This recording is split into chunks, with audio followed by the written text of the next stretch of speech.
Hi, my name is Sydney Dufort, and this is my presentation on my research project, which mainly focuses on the dynamic between Thor, Loki, and their relationship with the themes of jealousy and greed.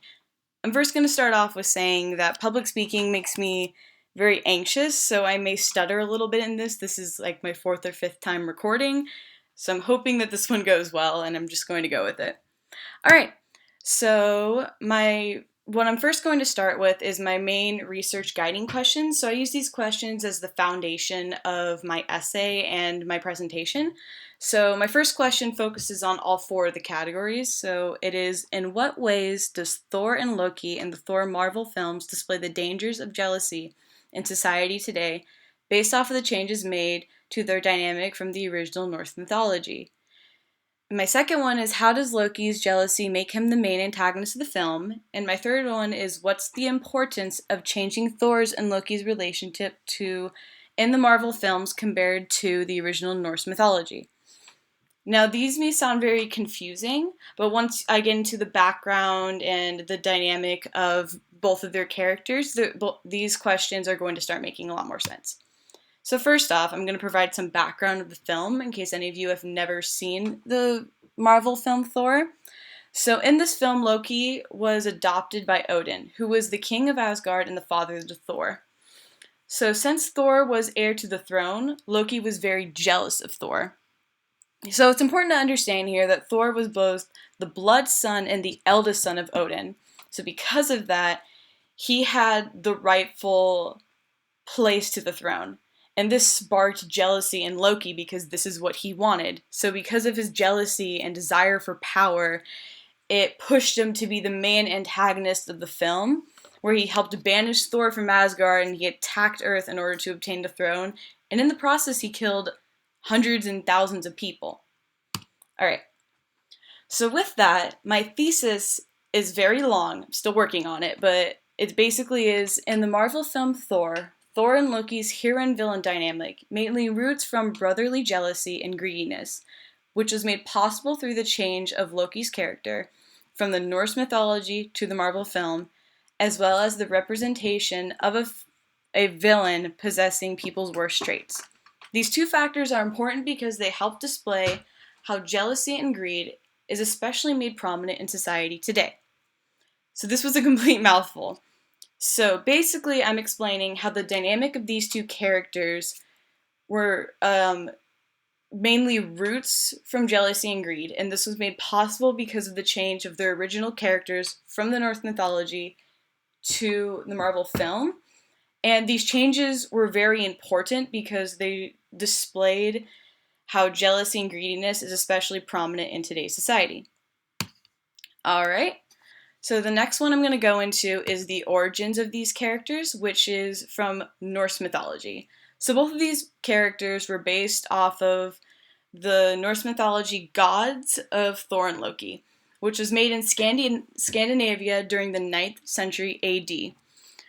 So it is important to note that even though these characters were based off of the Norse mythology, their characteristics were actually very different. So, first off, Loki was actually not Thor's adopted brother. Odin just took him home after he killed his giant father. So, he didn't take Loki with the intention to adopt him, but the Marvel film explicitly shows that as a fact. Also, the most important change, at least in my opinion, is that Loki was not a villain in the Norse mythology. He was a trickster that occasionally helped gods. This is important, which I will get to in a minute. So, all of these changes were actually made for a purpose. So, the first purpose was that Thor and Loki could achieve the hero and villain dynamic. The second reason is that it was more relatable, and the third reason was that they better symbolize the dangers of jealousy and greediness in society today. So, I'm going to tear apart each of these individually. So, the first point that I'm trying to get to is that the hero and villain complex of Thor and Loki was made possible because of these changes. So first off, Loki was no longer a fluid character, he was a complete villain. What I mean by saying that he was a fluid character was that his original characteristics in Norse mythology was very fluid. So, because he was such a fluid character, and he would be bad, then good, then bad, then good, he wasn't really like defined as one or the other. He wasn't really a villain. So, because he was defined completely as bad in the film, he was now a complete villain rather than a fluid character. So the second one is by being Thor's adopted brother, he has more of a motivation to want the throne of Asgard. So because he's actually thought of as Thor's, like, in a way, stepbrother, adopted brother, a part of the family rather than someone who's just there, he's that much closer to being heir to the throne, which makes him more jealous. All right. So the second one is that it's more relatable and appealing. So as I said, in the Marvel film, they're considered siblings. So sibling rivalry is relatable for most people. A lot of people know what it's like to fight with their siblings, and they can relate to this. And since they are considered siblings in the Marvel films, their fights are a lot more dynamic. So in normal hero and villain fights, their relationship is absolute. However, since these two are related, it goes a bit back and forth. So, as stated by Chris Hemsworth, who played Thor in the Thor film, was that what's so appealing about their relationship is that they are able to be mortal enemies, then they will forgive each other, then fight again, then forgive each other and fight again, and so on. The cycle just keeps going, and it's very relatable and very dynamic and interesting for people to watch, not just one or the other. And my third one is that these changes were made because they were a symbol of the times that they were created in. So they were altered to match the times. So the first Thor Marvel comic was made in 1962, which was in the middle of things such as the Cold War, nuclear testing, the embargo against Cuba. And this was very, very important because this was a time of a lot of greed. A lot of people wanted all this new technology and all of these things to themselves. And because greed was such a prominent theme in life, Stan Lee reflected that into the comics as well as the film in 2011, which was pretty recent. So in 2011, that was the year that Osama bin Laden was killed, and also the year that terrorism was very, very prominent. It has been pretty prominent since about 2001. So with terrorism being very prominent, it brings the want of power. That's what fuels terrorism. So because all these horrible things are happening in life, Stan Lee wanted to shed some light on these awful themes for people to see how awful they are.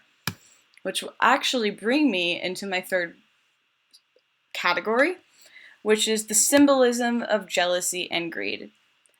So, the metaphorical implications. If Thor teaches us anything, it's that acting upon feelings of jealousy and greed is both negative and dangerous. So, even though Thor displays an exaggerated version of the outcome of these negative actions, the outcomes are still very real. For example, as I mentioned, terrorism. That's because of greed. And with terrorism comes a lot of deaths, just like what happened with Loki. So it is very important to note that villains are a reflection of people. So all great villains tend to reflect the negative thoughts and feelings that people have.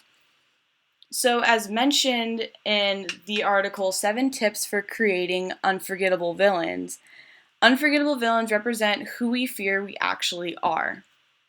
So with that, people, it is very normal to feel jealous. It is very normal for people to feel greedy. However, what sets us apart from villains is that we don't actually act in such an extreme way. Loki executes this with jealousy and greed. He acts on it, and we see what comes with his actions, all the negative outcomes that comes with his actions. So with that, the main message is that it provides us with a visual effect of acting on jealousy. And this is why villains almost never win. They show the destructive effect of acting on these negative feelings. So with that, that goes hand in hand with pop culture. So, although it is normal to feel these negative feelings, as I was discussing in the last point, this doesn't mean that people should act on their negative feelings. In this case, it shows people that they shouldn't act on jealousy or greed. So, that leads to the relationship to pop culture. So, mentioned earlier, the time of the film and the comic, that was a mistype, was during a lot of negative outcomes of people acting on jealousy and greed. As I mentioned earlier about terrorism and the Cold War and everything about that. So, why was this created?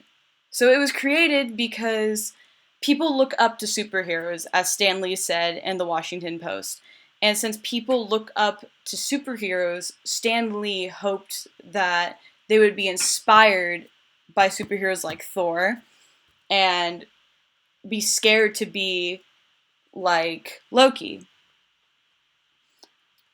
They were hoping that people would, in essence, model themselves after Thor.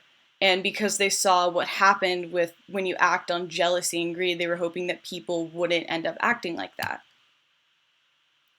So that brings me to my conclusion, which are just some questions to consider. So, could the themes of jealousy and greed been portrayed the same if Stan Lee kept the characters same as the Norse mythology?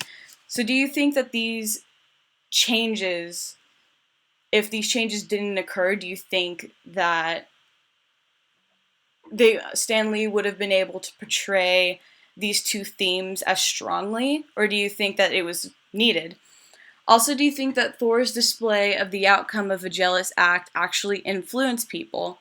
So, do you think that Loki, all the negative effects that Loki had on Earth as well as Asgard, do you think that actually influenced people to be better people and to not act on their negative actions? Okay, so that's the very end of my research project. Thank you so much for listening. Bye.